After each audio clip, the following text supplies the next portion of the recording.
The morning sun cast long shadows across New Ethros as Zarathal walked hand in hand with her daughter through the busy trade district. The Zephyrian woman's crystalline skin caught the light beautifully, while her silver hair moved gently in the breeze. Little Lyra skipped beside her mother, her young face bright with curiosity as she watched the different alien species moving about their daily business.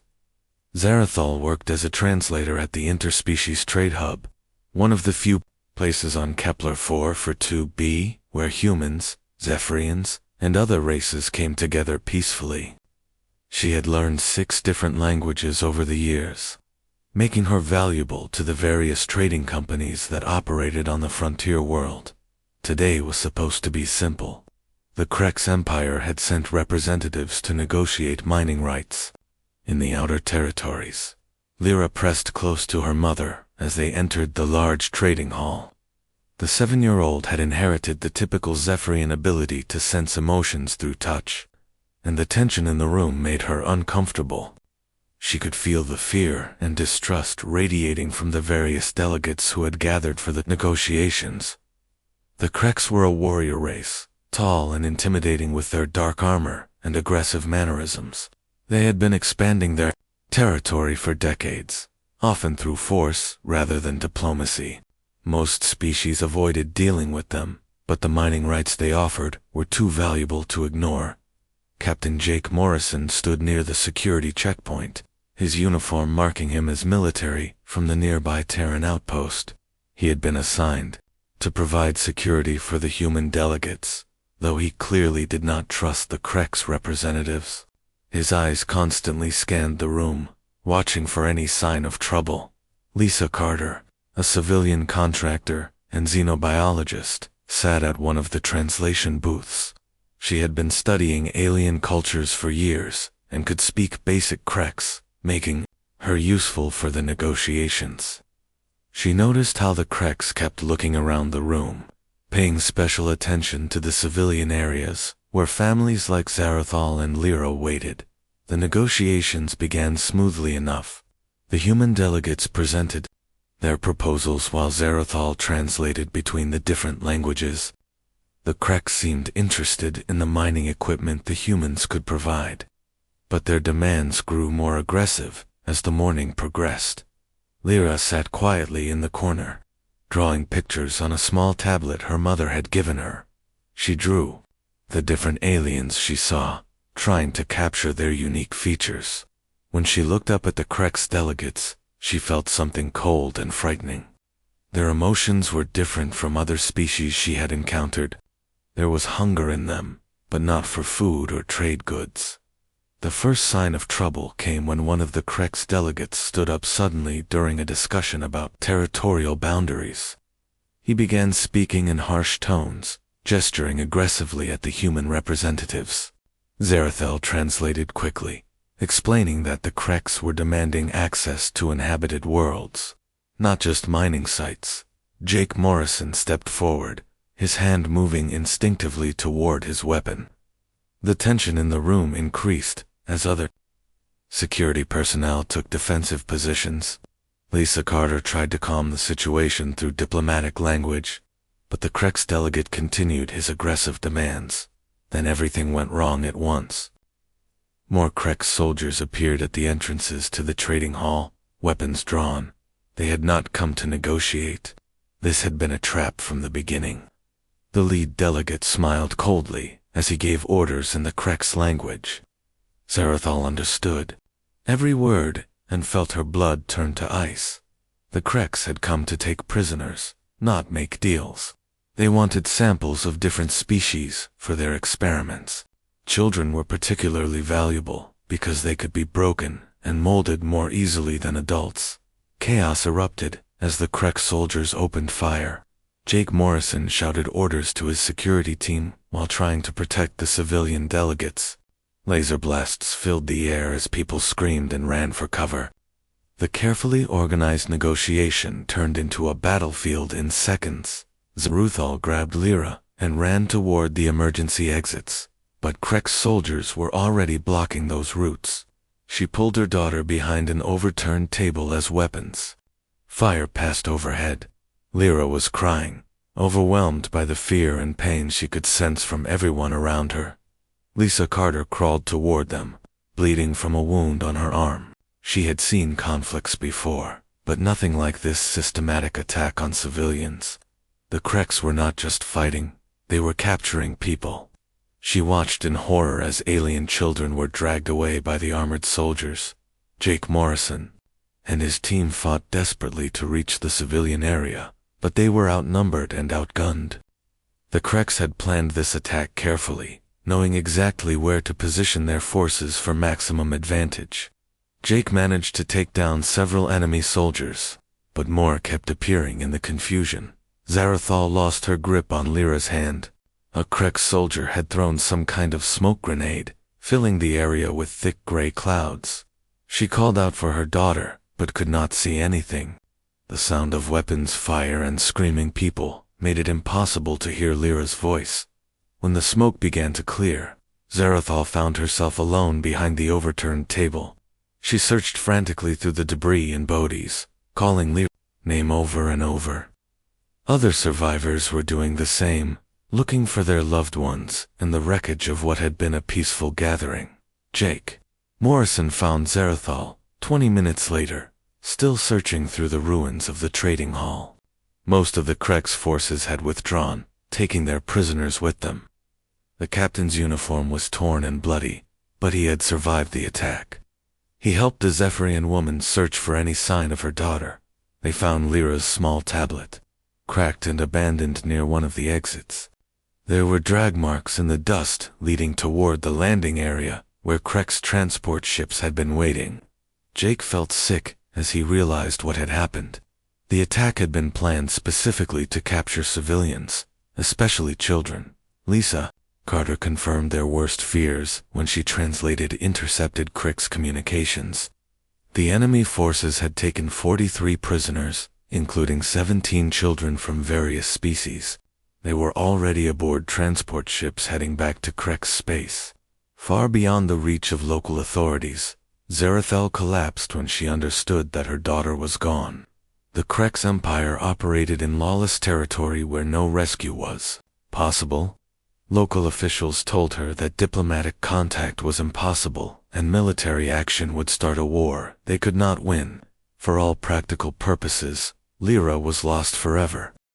3 months had passed since the attack on New Ethros, but Jake Morrison could not forget the sight of Zarathal searching through the wreckage for her daughter.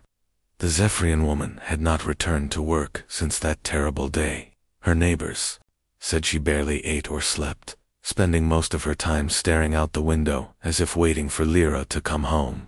The official investigation had concluded quickly. The Krek's empire denied any involvement in the attack, claiming the raiders were independent criminals.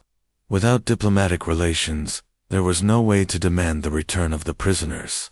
The local authorities filed their reports and moved on to other matters. Jake could not move on. Every night, he saw Lyra's frightened face in his dreams.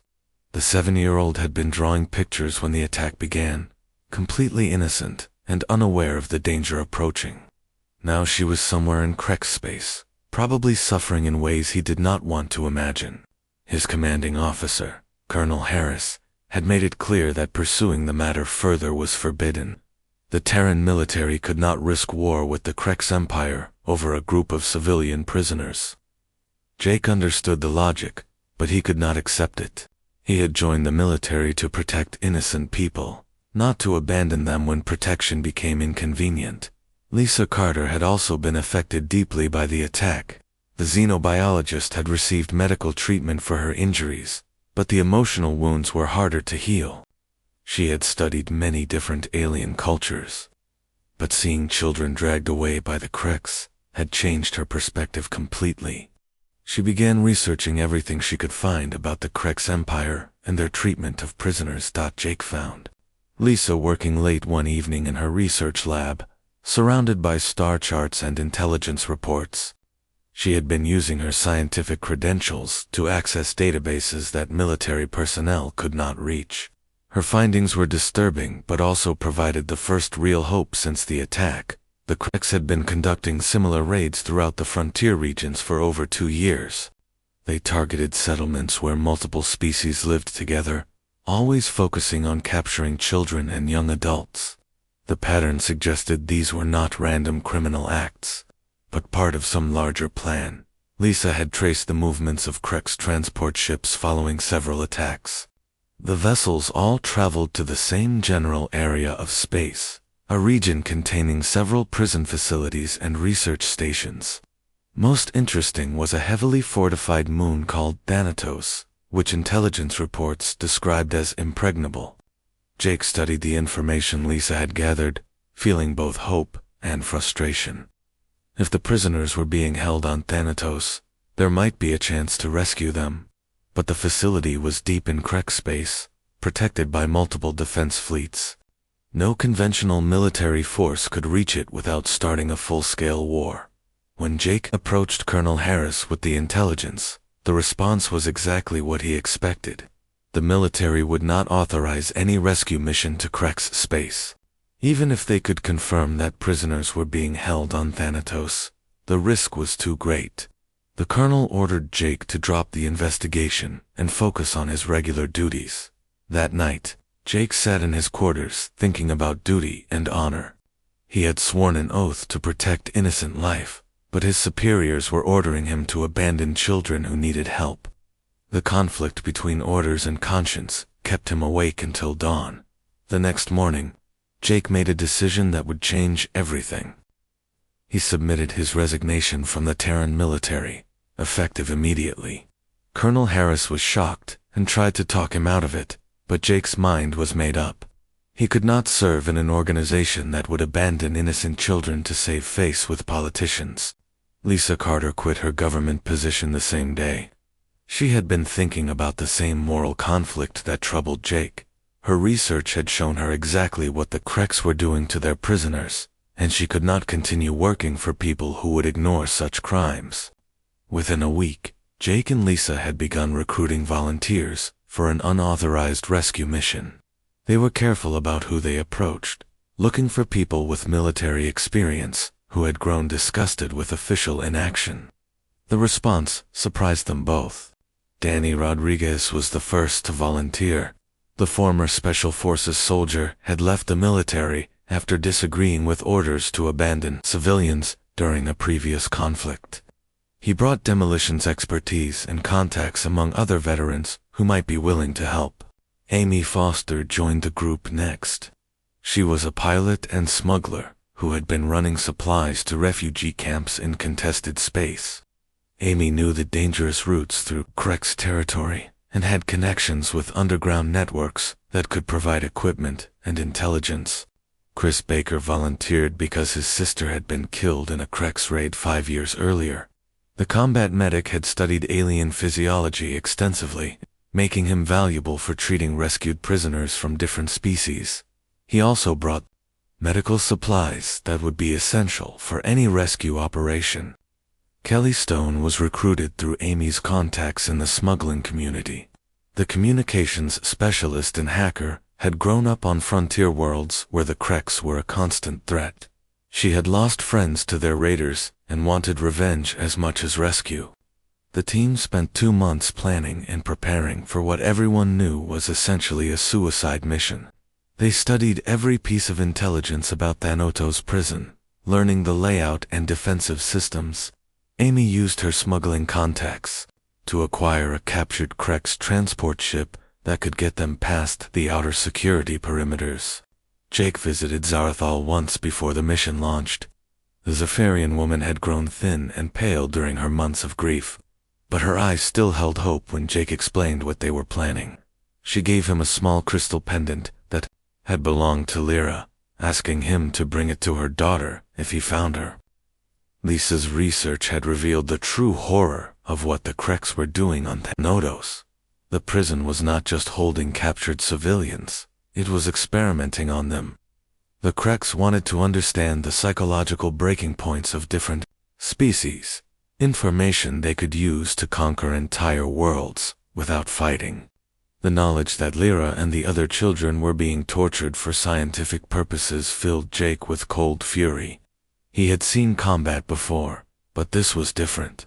This was about saving innocent lives from monsters who treated children as laboratory animals. On the night before departure, the 5 volunteers gathered in an abandoned warehouse outside New Ethros. Their stolen Krex transport sat waiting, loaded with weapons and medical supplies. Everyone knew they would probably die attempting this rescue, but nobody suggested backing down. Jake looked at his team and felt proud to serve with people who would risk everything for strangers. The military had failed these children, but humanity had not. 5 people with no official authority were about to attempt what entire fleets would not try. Amy fired up the transport's engines as the others took their positions. The journey to Thanatos would take 4 days through dangerous space filled with Krex patrols. If they were discovered before reaching the prison moon, the rescue would end before it began. As New Ethros disappeared behind them, Jake thought about Zaratho, waiting for news of her daughter. He had made her a promise he might not be able to keep, but he would die trying. Somewhere ahead in the darkness, 43 innocent prisoners were waiting for rescue that might never come. The stolen Krex transport ship drifted silently through the outer asteroid field surrounding Thanatos' prison moon.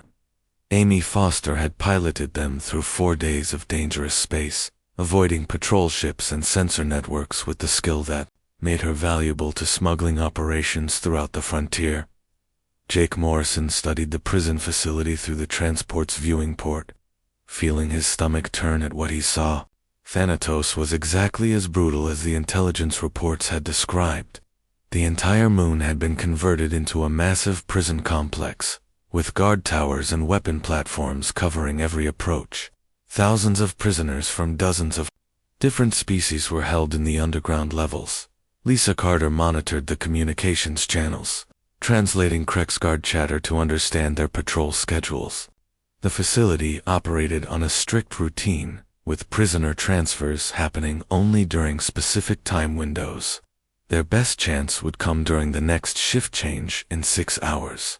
Danny Rodriguez checked his demolition equipment one final time. Getting into Thanatos would be difficult, but getting out with 43 prisoners would be nearly impossible.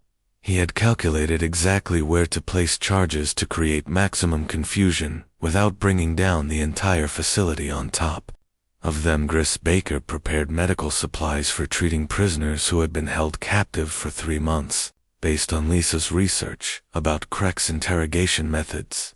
Many of the rescued individuals would need immediate medical attention. Some might be too injured or traumatized to travel. Kelly Stone worked at her computer station, trying to hack into the prison's security network. The Krex used different communication protocols than most other species, making their systems difficult to penetrate. She had been working for days to find weaknesses in their electronic defenses. The team had developed their plan through careful study of Thanatos' prison operations. Amy would pilot the transport to the main docking bay during a scheduled prisoner transfer. The others would disguise themselves as Krex guards and infiltrate the facility while she prepared for rapid departure. Jake felt the weight of responsibility as he looked at his 4 companions. These people had given up everything to attempt this rescue mission. Danny had left his family behind, knowing he might never see them again. Amy had abandoned her profitable smuggling business. Chris had used his life savings to buy medical equipment. Kelly had burned her connections in the hacker underground to help plan this operation. The signal came at exactly the scheduled time. Kelly had successfully disrupted the prison's communication system, creating a brief window where the guards could not coordinate their response. Amy fired the transport's engines and began the approach to Thanatos, broadcasting the identification codes they had stolen from captured Krex vessels. The prison docking bay was larger than Jake had expected, with multiple transport ships loading and unloading prisoners from recent raids. Krex guards moved between the vessels, processing new arrivals and preparing others for transfer to different facilities. The sight of so many captured civilians filled Jake with rage and determination. Amy landed their transport among the other ships, trying to appear routine and unremarkable. The disguised team members prepared to disembark, wearing Krek's armor that Danny had modified to fit human bodies. From a distance, they would pass for regular guards conducting normal prison operations. Jake led the team through the docking bay, toward the main prison levels, following maps that Lisa had reconstructed from intelligence reports. The facility was even more horrible than they had imagined. Prisoners of every species were kept in overcrowded cells, many showing signs of malnutrition and abuse. The search for their specific prisoners took longer than planned. Thanatos held thousands of captives from raids throughout Krek's space, and the facility's records were disorganized. Kelly worked to access the prison database, while the others searched through different cell blocks. Chris found the first group of prisoners from New Ethros in a medical wing that made him physically sick. The Kreks had been conducting experiments on the captured children, testing their reactions to different forms of psychological torture. Several young prisoners had died during the procedures, their bodies left as examples for the others. Jake discovered Lyra in a small cell designed for solitary confinement. The 7-year-old Zephyrian girl was barely recognizable after 3 months of captivity. Her crystalline skin had lost its natural glow, and her silver hair was matted and dirty. But her eyes still held the spark of intelligence that Jake remembered.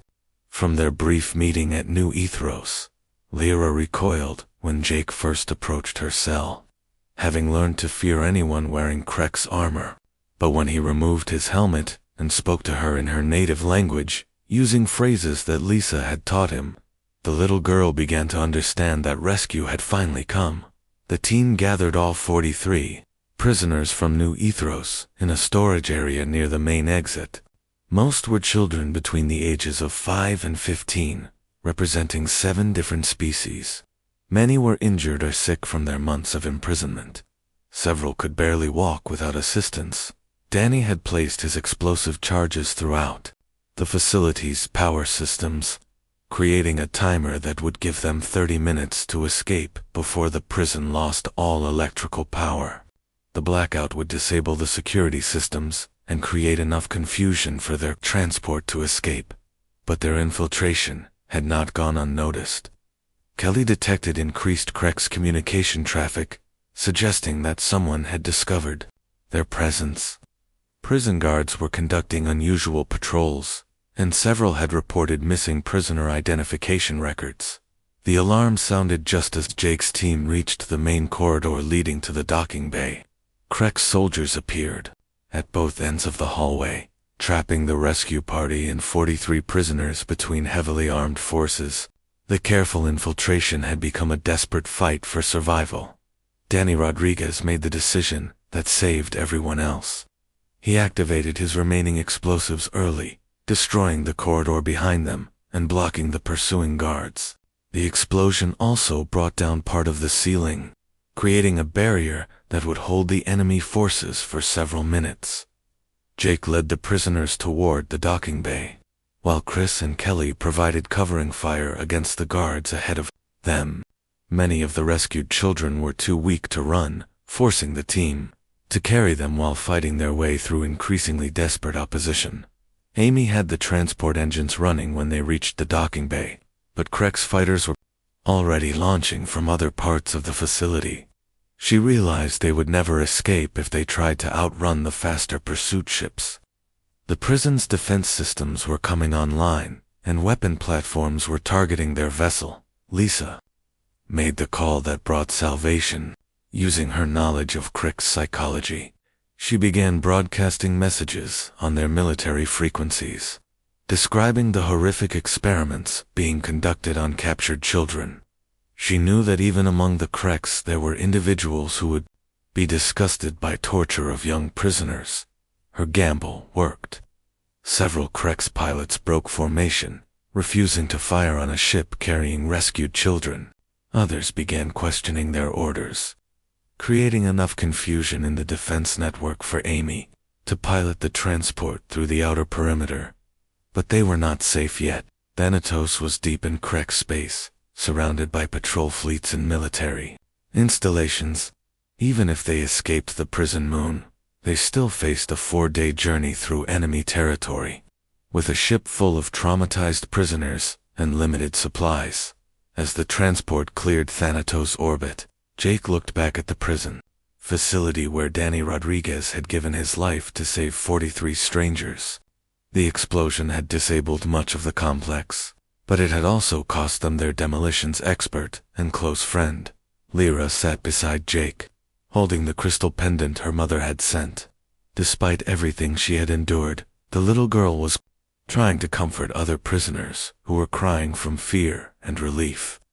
Her strength reminded Jake why this mission had been necessary, regardless of the cost. The stolen transport limped through Krek's space with its cargo of 43 rescued prisoners, its engines damaged from the hasty escape from Thanatos' prison. Amy Foster pushed the vessel beyond safe operating limits, knowing that Krek's pursuit ships would catch them if they reduced speed. The enemy fighters had better engines and weapons, but they also had to be careful not to destroy a ship carrying children from multiple species. Jake Morrison moved through the crowded passenger compartment, checking on the rescued prisoners and trying to maintain morale. 3 months of captivity had left most of them weak and traumatized. Several of the younger children cried constantly, overwhelmed by memories of their imprisonment and fear of recapture. Chris Baker worked tirelessly to treat the injured prisoners, many of whom needed immediate medical attention. The Krek's experiments had left physical and psychological scars that would take years to heal. Some of the older children had been subjected to interrogation techniques, designed to break their spirits and make them compliant. Lyra helped translate between the different species, using her natural Zephyrian empathy to calm frightened prisoners. Despite being only 7 years old and having endured the same torture as the others, she showed remarkable strength in helping those around her. Her courage inspired other children to be brave during the dangerous journey home. Kelly Stone monitored Krek's communications while trying to maintain their ship's failing systems. The prison break had triggered massive search operations throughout the region. Hundreds of Krek's vessels were converging on their expected escape routes, making it almost impossible to reach friendly space without being detected. Lisa Carter studied star charts, looking for alternative routes that might avoid the heaviest concentrations of enemy ships. The most direct path to New Ethros would take them through 3 major Krek's fleet bases, but longer routes would exhaust their fuel supplies before they reached safety. The first serious pursuit contact came 18 hours after leaving. 3 Krek's destroyer-class vessels appeared on their sensors, closing rapidly from behind. Amy tried evasive maneuvers, but the damaged transport could not outrun military ships designed for combat operations. Jake prepared for a battle they could not win. Their stolen transport had minimal weapons compared to the approaching destroyers. Even if they somehow disabled one enemy ship, the others would overwhelm them easily. The rescued prisoners would be recaptured or killed in the fighting. Then, something unexpected happened. Kelly detected new signals on the communication channels, messages that were not coming from Krek's ships. A mixed fleet of human and Zephyrian vessels had entered the system, broadcasting demands for the Krek's forces to withdraw from the area. Admiral Sarah Hayes commanded the rescue fleet from her flagship, the human destroyer Valiant. She had assembled the joint force after news of Jake's unauthorized mission spread through both human and Zephyrian space. Public opinion had forced political leaders to take action, even if it meant risking war with the Krek's empire. Captain Ben Clark of the Zephyrian vessel Harmony contacted Amy directly, offering escort protection for the journey home. His ship carried advanced medical facilities and personnel trained to treat trauma victims from multiple species. Other vessels in the fleet provided fighter cover and electronic warfare support. The Krek's destroyers found themselves outnumbered and outgunned by the unexpected rescue fleet. After brief consideration, they withdrew to avoid a battle they might lose. The political situation had changed dramatically since the prison break, and Krek's commanders were receiving conflicting orders from their government. Lisa's broadcast from Thanatos had reached other species throughout the galaxy, revealing the true purpose of Krek's raids on civilian settlements. The knowledge that children were being tortured for military intelligence had created massive diplomatic pressure against the Kreks Empire from dozens of worlds. Jake felt overwhelming relief as friendly ships surrounded their damaged transport. The journey that had seemed hopeless suddenly became possible. Professional military crews took over navigation and defense, while medical teams prepared to treat the rescued prisoners. The transfer to Captain Clark's medical ship took place in deep space, with fighter patrols watching for any sign of Krek's interference. Chris Baker worked with Zephyrian doctors to stabilize the most seriously injured prisoners, sharing information about the experimental procedures they had endured. Lyra was reunited with other Zephyrian children who had been rescued from different parts of Thanatos prison. Her ability to sense emotions made her valuable in helping the medical team understand which prisoners needed immediate psychological support. During the medical examinations, the full scope of Krek's crimes became clear. The prisoners had been subjected to systematic torture designed to break down their cultural identities and species loyalties. The goal was to create psychological profiles that could be used to conquer entire worlds without military resistance. Jake learned that the intelligence gathered from the rescued prisoners had already been shared with multiple governments. The evidence of Krek's war crimes had united former enemies against a common threat. Species that had been fighting each other for decades had begun forming defensive alliances. Amy Foster received recognition for her piloting skills during the escape, but she was more interested in the technical specifications of the rescue fleet vessels.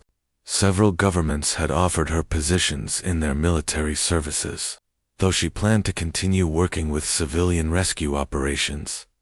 Kelly Stone discovered that her disruption of the Thanatos communication systems had provided intelligence agencies with detailed information about Krek's military networks. The data she had stolen during their infiltration would help other rescue missions and defensive operations. The news of Danny Rodriguez's sacrifice had spread throughout human space, inspiring thousands of veterans to volunteer for similar missions. His family received condolences from political leaders and military commanders, but Jake knew that no recognition could replace the friend they had lost. Lisa Carter found herself appointed as a special advisor on Krek's psychology and interrogation techniques. Her research during the rescue planning had made her an expert on enemy methods, knowledge that would be crucial for treating other rescued prisoners and preventing future raids. As the rescue fleet approached New Ethros, Jake realized that their unauthorized mission had accomplished far more than just saving 43 prisoners. The evidence they had gathered and the attention they had focused on Krek's crimes had changed the political situation throughout the galaxy. The Krek's empire was facing internal rebellion as news of their child torture programs reached their own population. Many Krek's citizens were disgusted by their government's actions, creating political pressure for reform or regime change. Other species had begun sharing intelligence about Krek's operations, leading to the discovery of additional prison facilities and research stations. Coordinated rescue missions were being planned to free thousands of prisoners held throughout Krek's space. Jake sat with Lyra during the final approach to New Ethros, watching her excitement as she recognized familiar stars and planetary formations. The little girl had survived horrors that would have broken many adults, but her spirit remained unbroken. The crystal pendant from her mother seemed to glow with inner light, as Lyra held it against her heart. Soon she would be reunited with Zarathal, ending months of separation and fear. The moment Jake had dreamed of, during their desperate mission, was finally approaching. As the rescue fleet entered orbit around New Ethros, Jake could see crowds gathering at the spaceport to welcome the returning prisoners. News crews and government officials waited to document the historic rescue. But Jake was only interested in finding one specific Zephyrian woman who had been waiting for her daughter to come home. The medical transport landed at New Ethros spaceport to crowds of anxious families and news reporters from across the galaxy. Jake Morrison helped carry several injured prisoners from the ship, while medical teams rushed to provide immediate treatment. The rescued children blinked in the bright sunlight, many seeing natural daylight for the first time in months. Lyra walked beside Jake, holding his hand tightly as they moved through the busy landing area. The 7-year-old had grown thin during her captivity, but her crystalline skin was beginning to regain its natural glow. She wore the crystal pendant her mother had sent, and her silver hair had been cleaned and braided by the Zephyrian medical staff during their journey. Holmes Zarathol stood among the waiting families, scanning every face that emerged from the transport ships. 3 months of grief had left the Zephyrian woman pale and exhausted, but hope had returned to her eyes when she received word that the rescue mission had succeeded. She had volunteered at the emergency medical facility, helping to prepare for the returning prisoners. Jake saw Zarathol before she noticed them approaching. The desperate mother was looking toward the main passenger ramp, expecting her daughter to emerge with the other children. Her hands trembled as she searched the crowd, afraid that Lyra might not be among the survivors. The moment that Jake had imagined during the darkest parts of their mission finally arrived. He walked through the medical facility doors, still holding Lyra's small hand. The little girl had been nervous about seeing her mother again, worried that 3 months of separation might have changed their relationship. Zarathol turned when she heard familiar footsteps, and her world suddenly became perfect again. Her daughter stood there alive and safe, holding the hand of the human officer who had refused to abandon her. The reunion was everything Jake had hoped for, overwhelming in its pure joy and relief. Lyra ran to her mother with tears streaming down her face, the crystal pendant bouncing against her chest as she moved. Zarathol dropped to her knees and wrapped her arms around her daughter, holding her close while whispering words of love and comfort in their native language. Jake watched the reunion with deep satisfaction, knowing that Danny Rodriguez's sacrifice had made this moment possible. The sight of mother and daughter together again justified every risk they had taken during the desperate rescue mission. This was why humans fought impossible battles and refused to abandon the innocent. Lisa Carter documented the reunion for the official reports, but she was more interested in studying the psychological recovery of the rescued prisoners. Her research on Craig's interrogation methods would help develop treatment programs for other trauma victims throughout the galaxy. Amy Foster was already planning her next mission, having received requests from families whose children were still held in other Craig's facilities. The rescue from Thanatos had proven that even the most heavily defended prisons could be penetrated by determined individuals with the right planning and equipment. Chris Baker established a medical clinic specifically for treating former Craig's prisoners, using funding provided by grateful families and sympathetic governments. His experience with the Thanatos survivors had taught him valuable lessons about treating trauma victims from different species. Kelly Stone found herself recruited by multiple intelligence agencies interested in her ability to hack Craig's computer systems. The information she had stolen from Thanatos had already led to the discovery of 3 other prison facilities and several research stations conducting similar experiments. The political impact of the rescue mission continued to grow as more details about Craig's crimes became public knowledge. Species that had never cooperated before were forming alliances to combat the threat of systematic child trafficking and torture. Jake received official recognition from both human and Zephyrian governments, but he was more interested in the unofficial response from military personnel throughout the galaxy. Thousands of soldiers and veterans had volunteered for similar rescue missions, inspired by proof that individual action could make a difference. The Craig's empire faced increasing pressure as their own citizens learned about the torture programs. Their government had authorized internal rebellions were breaking out on several Craig's worlds, led by individuals who refused to support systematic abuse of children from other species. 3 weeks after the rescue, Jake visited Zarathol and Lyra at their home in the Zephyrian district of New Eth. The little girl had recovered much of her physical health, though she still suffered from nightmares about her time in prison. She was receiving counseling from specialists trained to help trauma victims. Lyra had become fascinated with human culture during her recovery, particularly interested in games and sports that Jake described to her. She wanted to learn about the people who had risked everything to rescue her and the other prisoners from THANATOS. Jake taught Lyra to play baseball in the small park behind their home, using a makeshift bat and ball that he had crafted from local materials. The game required patience and practice, qualities that helped the young Xaverian focus on positive activities instead of traumatic memories. Zarathel watched her daughter play, with deep gratitude for the human who had kept his promise to bring Lyra home. She had learned that Jake's unauthorized rescue mission had violated military regulations and cost him his career, but she also knew that official channels would never have saved her child.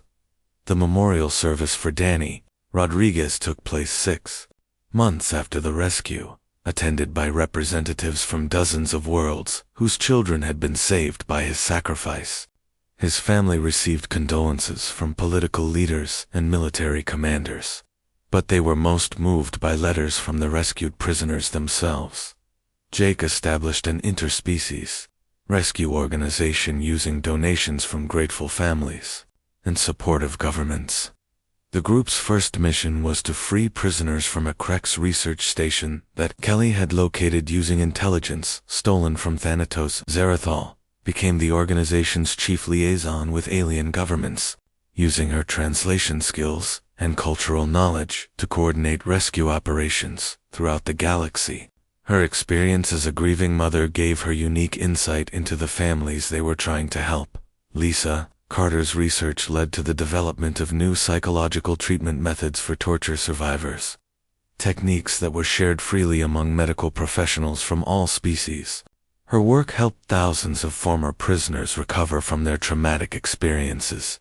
The rescue from Thanatos had proven that the bonds between different species could overcome hatred and fear when individuals chose to act according to their moral principles rather than political convenience. Jake's decision to resign his commission and risk everything for strangers had inspired similar acts of courage throughout the galaxy.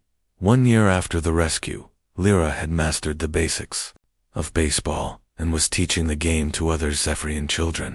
Her recovery had been remarkable, though she still wore the crystal pendant her mother had sent to Thanatos as a reminder of how love could survive even the darkest circumstances. Jake continued to lead rescue missions into Krex space, but he also spent time on New Ethros, helping Lyra and other survivors adjust to their freedom. The little girl called him her guardian star, a Zephyrian term for someone who guides others through dangerous journeys.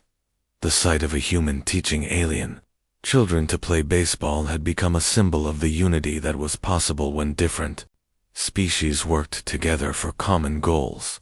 Jake Morrison had walked through those medical facility doors holding Lyra's hand, and in doing so had changed the galaxy forever.